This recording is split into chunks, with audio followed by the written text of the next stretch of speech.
Hello friends, कैसे हो। GK 2020 YouTube channel में आप सभी दोस्तों का हार्दिक स्वागत है। कल हमने भारत के कुछ महत्वपूर्ण मंदिरों के बारे में पढ़ा था। आज इसी टॉपिक को हम कंटिन्यू करने जा रहे हैं, यानी कि भारत के प्रमुख मंदिरों से जुड़ा हुआ हमारा यह दूसरा पार्ट है। यह वीडियो में आप लास्ट तक बने रहिए। लास्ट में कमेंट सेक्शन में जरूर बताना कि यह वीडियो आपको कैसा लगा और यह वीडियो किसके लिए हेल्पफुल है। तो जो स्टूडेंट्स कोई भी एग्जामिनेशन की प्रिपरेशन कर रहे हैं लेकिन उनके सिलेबस में यदि भारतीय कला एवं संस्कृति जैसे टॉपिक है, इंडियन हिस्ट्री जैसे टॉपिक है, तो हमारे इस वीडियो से आपको निश्चित तौर ही मदद मिलेगी। ओके, चलिए बिना वक्त गवाए स्टार्ट करें। तो बात करते हैं ऐरावतेश्वर मंदिर की। वर्ल्ड हेरिटेज साइट में भी इस मंदिर को शामिल किया गया है और ऐरावतेश्वर मंदिर यह द्रविड़ शैली में बना है और तमिलनाडु के दारासुरम नामक स्थान पर अवस्थित है। याद रखना, ऐरावतेश्वर मंदिर तमिलनाडु के दारासुरम में अवस्थित है, द्रविड़ शैली में बना एक मंदिर और वर्ल्ड हेरिटेज साइट में भी शामिल किया गया है। ऐरावतेश्वर मंदिर द्रविड़ वास्तुकला का एक हिंदू मंदिर है जो दक्षिण भारत के तमिलनाडु राज्य में कुंभकोणम के पास दारासुरम में स्थित है। लोकेशन याद रख लिया कि यह ऐरावतेश्वर मंदिर कहां पर अवस्थित है, तो दक्षिण भारत के तमिलनाडु राज्य में कुंभकोणम के पास दारासुरम में स्थित है। किस शैली में बना है? द्रविड़ शैली में। और 12वीं सदी में राजराजा चोल द्वितीय द्वारा निर्मित इस मंदिर को तंजावुर के बृहदीश्वर मंदिर तथा गांगेकोंडा चोलापुरम के गांगेकोंडा चोलीश्वरम मंदिर के साथ यूनेस्को द्वारा वैश्विक धरोहर स्थल बनाया गया है। यानी कि 3 मंदिरों को एक साथ मिलाकर यूनाइटेड नेशंस की वर्ल्ड हेरिटेज लिस्ट में शामिल किया गया है। तो यह 12वीं सदी में बनाया गया है। किसके द्वारा निर्मित किया गया है? राजराजा चोल द्वितीय द्वारा। और इस मंदिर को तंजावुर के बृहदीश्वर मंदिर, कल हमने पढ़ा था, गांगेकोंडा चोलापुरम के गांगेकोंडा चोलीश्वर मंदिर के बारे में भी कल हमने पढ़ा था। तो ये तीनों को यूनेस्को की वर्ल्ड हेरिटेज साइट में भी शामिल किया गया है। चलिए आंसर बताइए। ऐरावतेश्वर मंदिर का निर्माण किसने करवाया था? ऐरावतेश्वर मंदिर का निर्माण किसने करवाया था? सही आंसर है राजराजा चोल द्वितीय ने करवाया था। सही आंसर ऑप्शन सी। अगला क्वेश्चन, ऐरावतेश्वर मंदिर निम्न में से कौन सी शैली में बना एक हिंदू मंदिर है? ऐरावतेश्वर मंदिर निम्न में से कौन सी शैली में बना एक हिंदू मंदिर है? तो यह द्रविड़ शैली में बना एक हिंदू मंदिर है। सही आंसर ऑप्शन सी। आगे हजारा राम मंदिर की बात करें। हजारा राम मंदिर को भी वर्ल्ड हेरिटेज साइट में शामिल किया गया है जो कर्नाटक के हम्पी में अवस्थित है। हजार राम मंदिर अथवा हजारा राम मंदिर हम्पी कर्नाटक के प्रसिद्ध धार्मिक पर्यटन स्थलों में से एक है। हम्पी में बहुत से ऐसे आकर्षण हैं जो पर्यटकों को लुभाते हैं। अपने गौरवशाली इतिहास को दर्शाते हम्पी के कई पर्यटन स्थल वर्ल्ड हेरिटेज की लिस्ट में भी शामिल है और राजा कृष्णदेवराय को हजारा राम मंदिर का निर्माता कहा जाता है। किसको? राजा कृष्णदेवराय को हजारा राम मंदिर का निर्माता कहा जाता है। एक बार फिर से पढ़ लो, बाद में मैं आपके सामने क्वेश्चन रखने वाला हूं। हजार राम मंदिर अथवा हजारा राम मंदिर कर्नाटक का हम्पी का एक प्रसिद्ध धार्मिक पर्यटन स्थल है और हम्पी में बहुत से ऐसे आकर्षण हैं जो पर्यटकों को लुभाते हैं। अपने गौरवशाली इतिहास को दर्शाते हम्पी के कई पर्यटन स्थल विश्व विरासत स्थलों की सूची में शामिल है। और इमेज में आप देख सकते हैं, राजा का नाम मैंने आपको क्या बताया? राजा कृष्णदेवराय। इन्होंने हजारा राम मंदिर का निर्माता कहा जाता है। हजारा राम मंदिर का निर्माण करवाया है राजा कृष्णदेवराय ने। शाही परिधि के मध्य स्थित हजार राम मंदिर हम्पी के मुख्य आकर्षणों में से एक है। यह भगवान विष्णु को समर्पित हम्पी क्षेत्र के सबसे लोकप्रिय मंदिरों में से एक है और हजार राम मंदिर हम्पी के राजा का निजी मंदिर माना जाता है। एक बार फिर से पढ़ लो, इमेज में आप देख लो कि हजारा राम मंदिर यह राजा का निजी मंदिर माना जाता है और यह भगवान विष्णु को समर्पित हम्पी क्षेत्र के सबसे लोकप्रिय मंदिरों में से एक है। चलिए आंसर बताइए, हजाराराम मंदिर किस राज्य में स्थित है? सिंपल सा क्वेश्चन। हम्पी बोले तो कर्नाटक राज्य में, तो हजाराराम मंदिर कर्नाटक राज्य में अवस्थित है। तो दूसरा क्वेश्चन ऐसा भी बन सकता है, हजाराराम मंदिर का निर्माता किसको कहा जाता है? हजाराराम मंदिर का निर्माता कहा जाता है राजा कृष्णदेवराय को। तो सही आंसर बनेगा ऑप्शन सी। आगे बात करते हैं विरूपाक्ष मंदिर की। विरूपाक्ष मंदिर कर्नाटक के पट्टदकल में अवस्थित है और यूनेस्को द्वारा वर्ल्ड हेरिटेज साइट में भी शामिल किया गया है। यूं तो हमारे भारत देश में 3 विरूपाक्ष मंदिर है, मध्य प्रदेश में भी है, आगे हम बात करने वाले हैं, लेकिन भारत देश में सबसे फेमस कोई विरूपाक्ष मंदिर है तो वो है कर्नाटक के पट्टदकल का मंदिर। इमेज में आप देख सकते हैं। बादामी के चालुक्यों की कला की शुरुआत ऐहोल से है, जबकि चरमोत्कर्ष बादामी और पट्टदकल में दिखता है। बादामी के चालुक्यों की कला की शुरुआत ऐहोल से होती है, लेकिन यह कला चरमोत्कर्ष पर पहुंची बादामी और पट्टदकल में, और यह नागर और द्रविड़ शैली की विशेषताओं से युक्त बेसर शैली का यह मंदिर है। यहां से क्वेश्चन बन सकता है, विरूपाक्ष मंदिर किस शैली में बना है? ऑप्शन में नागर शैली, द्रविड़ शैली, बेसर शैली हो तो हमारा सही आंसर है बेसर शैली। कक्षा 7 की एनसीईआरटी की हिस्ट्री के टेक्स्ट बुक में दोस्तों यह मंदिर किस शैली में बने हैं उनके प्रकार के बारे में आपने पढ़ा भी होगा। ओके, तो याद रखिए कि नागर और द्रविड़ दोनों शैली से युक्त एक नई शैली की शुरुआत हुई, इसे कहा जाता है बेसर शैली। पट्टदकल समूह के स्मारक की बात करें तो पट्टदकल समूह के स्मारक को यूनेस्को द्वारा 1987 में वर्ल्ड हेरिटेज साइट घोषित किया गया। इमेज में आप देख सकते हैं। कर्नाटक में पट्टदकल 7वीं और 8वीं शताब्दी के दौरान बादामी के चालुक्य राजवंश द्वारा बनवाए गए बेसर शैली के मंदिरों के लिए प्रसिद्ध है। एक बार फिर से पढ़ लो, बहुत ही महत्वपूर्ण बात कि कर्नाटक में पट्टदकल 7वीं और 8वीं शताब्दी के दौरान बादामी के चालुक्य राजवंश द्वारा बनवाए गए बेसर शैली के मंदिरों के लिए प्रसिद्ध है। और यहां निर्मित 10 प्रमुख मंदिरों में से 9 शिव मंदिर और 1 जैन मंदिर है, जिसमें विरूपाक्ष का मंदिर सर्वाधिक प्रसिद्ध है। और यह मंदिर रानी लोक महादेवी द्वारा अपने पति की कांची के पल्लवों पर विजय के उपलक्ष्य में बनवाया गया था।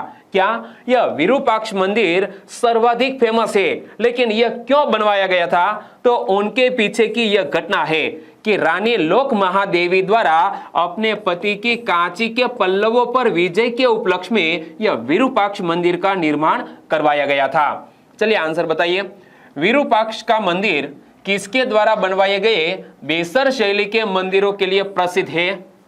विरूपाक्ष का मंदिर किसके द्वारा बनवाए गए बेसर शैली के मंदिरों के लिए प्रसिद्ध है? तो यह बादामी के चालुक्य राजवंश द्वारा बनवाया गया था। सही आंसर ऑप्शन सी। विरूपाक्ष का मंदिर, यह मंदिर का निर्माण किसने करवाया था? विरूपाक्ष मंदिर का निर्माण किसने करवाया था? रानी लोक महादेवी ने। सही आंसर बनेगा ऑप्शन सी। हिंदू संप्रदाय का प्रसिद्ध तीर्थ विरूपाक्ष मंदिर कहां पर स्थित है?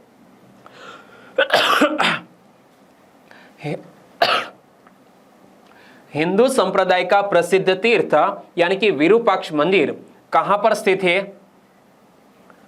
हम्पी में तुंगभद्रा नदी के किनारे पर स्थित है।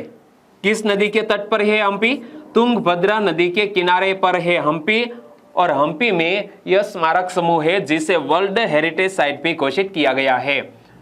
मध्य प्रदेश में रतलाम जिले के बिलपांग स्थित विरूपाक्ष महादेव मंदिर के जीर्णोद्धार के लिए एक बैठक आयोजित की गई थी। कुछ मंथ पहले की ही बात है, तब यह मध्य प्रदेश के रतलाम जिले में अवस्थित विरूपाक्ष महादेव मंदिर करंट अफेयर में आया था।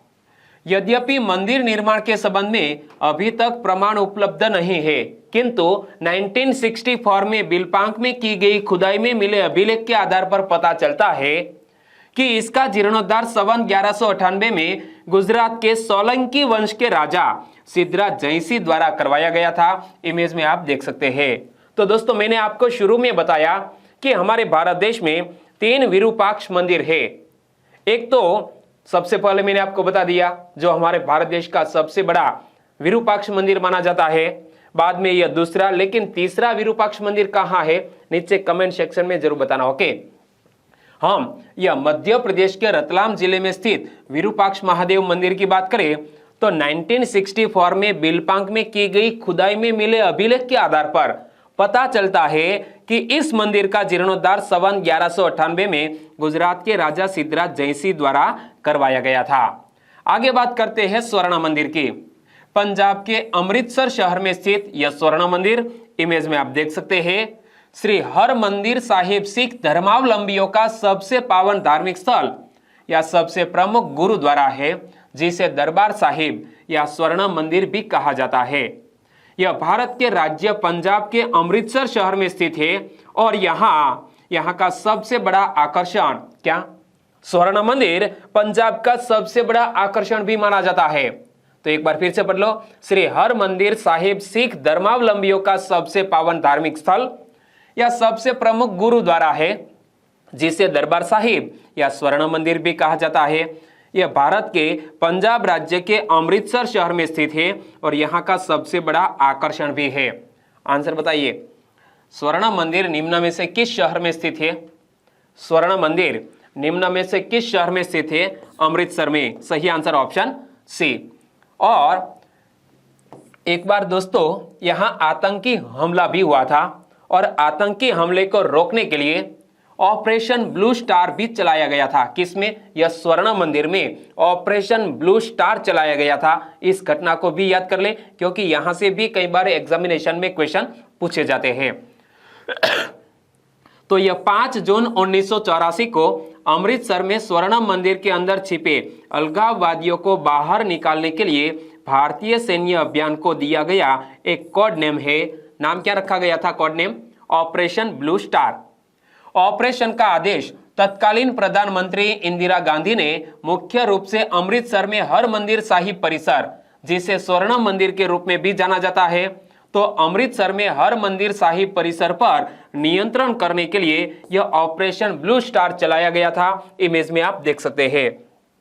एक बार फिर से देख लो कि ऑपरेशन ब्लू स्टार यह 5 जून 1984 को अमृतसर में स्वर्ण मंदिर के अंदर छिपे अलगाववादियों को बाहर निकालने के लिए भारतीय सैन्य अभियान को दिया गया एक कोड नेम है। ऑपरेशन का आदेश तत्कालीन प्रधानमंत्री इंदिरा गांधी ने मुख्य रूप से अमृतसर में हरमंदिर साहिब परिसर पर नियंत्रण करने के लिए यह ऑपरेशन ब्लू स्टार चलाया था। आंसर बताइए, ऑपरेशन ब्लू स्टार निम्न में से किस मंदिर में चलाया गया एक सैन्य अभियान है? तो ऑपरेशन ब्लू स्टार चलाया गया था स्वर्ण मंदिर पंजाब अमृतसर में। सही आंसर ऑप्शन बी। आगे बात करते हैं ओडिशा के पुरी का यह जगन्नाथ मंदिर। इमेज में आप देख सकते हैं। दोस्तों मैंने आपको ब्लैक पैगोडा के बारे में पढ़ाया। ब्लैक पैगोडा किस मंदिर को कहते हैं? याद है तो नीचे कमेंट सेक्शन में लिखिए। लेकिन यह जो ओडिशा का जगन्नाथ मंदिर है इसे कहा जाता है व्हाइट पैगोडा। क्या? White pagoda.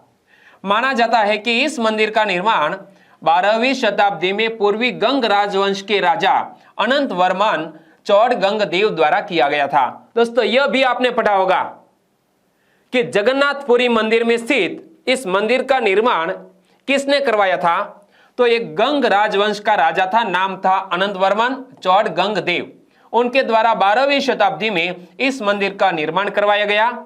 और जगन्नाथपुरी मंदिर को यमनिका तीर्थ भी कहा जाता है, जहां हिंदू मान्यताओं के अनुसार पुरी में भगवान जगन्नाथ की उपस्थिति के कारण मृत्यु के देवता यम की शक्ति समाप्त हो गई है। क्या? यहां मृत्यु के देवता यम की शक्ति भी समाप्त हो गई है, ऐसी एक मान्यता भी है। आंसर बताइए, जगन्नाथ मंदिर किसने निर्माण करवाया था? जगन्नाथ मंदिर का निर्माण किसने करवाया था? राजा अनंत वर्मन चौड़गंग देव ने। एक गंग वंश का राजा था अनंत वर्मन, इन्होंने जगन्नाथ मंदिर का निर्माण करवाया था। जगन्नाथपुरी मंदिर को क्या कहा जाता है? जगन्नाथपुरी मंदिर को क्या कहा जाता है बताइए? इसे कहा जाता है यमनिका तीर्थ। क्या? जगन्नाथपुरी मंदिर को यमनिका तीर्थ भी कहा जाता है और यहां पर मैंने आपको बताया जगन्नाथपुरी मंदिर को यमनिका तीर्थ भी कहा जाता है। तो सही आंसर है ऑप्शन बी। इस मंदिर को सफेद पैगोडा कहा जाता था और यह 4 धाम तीर्थ यात्रा हो। हिंदू धर्म में 4 धाम की यात्रा बहुत ही फेमस है और यह 4 धाम कौन कौन से? तो बद्रीनाथ, द्वारका, पुरी, रामेश्वरम। बद्रीनाथ है उत्तराखंड में, द्वारका है गुजरात में, पुरी है उड़ीसा में और रामेश्वरम है तमिलनाडु में। तो हिंदू धर्म में 4 धाम की तीर्थ यात्रा का बहुत ही महत्व है। तो यह पुरी का मंदिर यह 4 धाम की यात्रा का एक हिस्सा है और मंदिर के 4 द्वार है। क्या? मंदिर के 4 मुख्य द्वार है और प्रत्येक द्वार पर नक्काशी की गई है। तो मंदिर के 4 द्वार कौन कौन से और इस प्रवेश द्वार को क्या कहा जाता है? देखो, मंदिर में प्रवेश करने के लिए 4 द्वार। पूर्व में जो द्वार है इसे कहा जाता है सिंह द्वार, दक्षिण में जो द्वार है इसे कहा जाता है अश्व द्वार, पश्चिम में है व्याघ्र द्वार और उत्तर में है हस्ती द्वार। यानी कि यहां प्राणियों के, पशु के नाम पर द्वार के नाम रखे गए हैं। सिंह द्वार पूर्व में, अश्व द्वार, अश्व मीन्स घोड़ा, अश्व द्वार दक्षिण में, व्याघ्र द्वार यानी कि व्याघ्र मीन्स बाघ, व्याघ्र द्वार है पश्चिम में और हस्ती यानी कि हाथी, हस्ती द्वार है उत्तर में। तो यह हमारे भारत देश का एक ऐसा मंदिर जिसमें प्रवेश करने के लिए एक नहीं बल्कि 4 प्रवेश द्वार है और प्रवेश द्वार के सामने अरुणा स्तंभ या सूर्य स्तंभ स्थित है जो मूल रूप से कोणार्क के सूर्य मंदिर में था। आंसर बताइए, निम्न में से किस मंदिर को सफेद पैगोडा कहा जाता था?